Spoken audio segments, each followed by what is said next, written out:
ఊర్లోనే కళ్ళు దొరకలేదు. హైదరాబాద్ చుట్టుపక్కల 60-70 కిలోమీటర్ల పరిధిలో తాడి చెట్లే లేవు అసలు. మొత్తం కొట్టి అవతల పడేసారు. మొత్తం రియల్ ఎస్టేట్ వెంచర్లు అయిపోయినాయి. ఇంకెక్కడిది కళ్ళు? ఈ తిరిగి కళ్ళు ఎక్కడి నుంచి వచ్చింది? కళ్ళు కాంపౌండ్ అవుతే మొత్తం సీసాలను ఉరియం ఎక్కడి నుంచి వచ్చింది ఈ కళ్ళు అర్థం కావట్లే. ప్యాకెట్లలో వేసి కవర్లలో వేసి 50 రూపాయల కోటి అమ్ముతున్నారు. అంతా ఆ బాటిల్ ఓపెన్ చేసి చూసినా కూడా అంతా పౌడర్ ఉంటున్నది అక్కడ. ఇదేదో మడ్డి అంటున్నారు. మడ్డి కాదు అది. ఇప్పుడు నిన్న మేము పోయినాము అక్కడికి. పోతే వాళ్ళు ఎంత పాపం అమాయకమైన జనము. పాపం వాళ్ళు ఏమంటారు అంటే, సార్ ఏం లేదు సార్, మందేం లేదు సార్ అంటున్నారు. మరి ఇప్పుడు రేపటి నుంచి బంద్ చేయరు రాదమ్మా, ఎల్లుండి తాగుకుంటే ఒక 2 రోజులు ఊకోవచ్చు కదా అంటే, అమ్మో అట్లా ఊకితే మేము పిచ్చోళ్ళం అయిపోతాం అంటున్నారు. కళ్ళు తాగే ప్రతి ఒక్కరు తెల్లారి కళ్ళు తాగకపోతే పిచ్చోళ్ళు అవుతారా?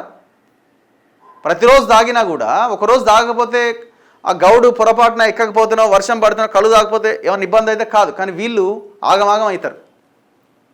కరోనా టైంలో అన్ని కళ్ళు కాంపౌండ్ల ముందు జనం ఇట్లా పిచ్చోళ్ళు తిరిగిరు.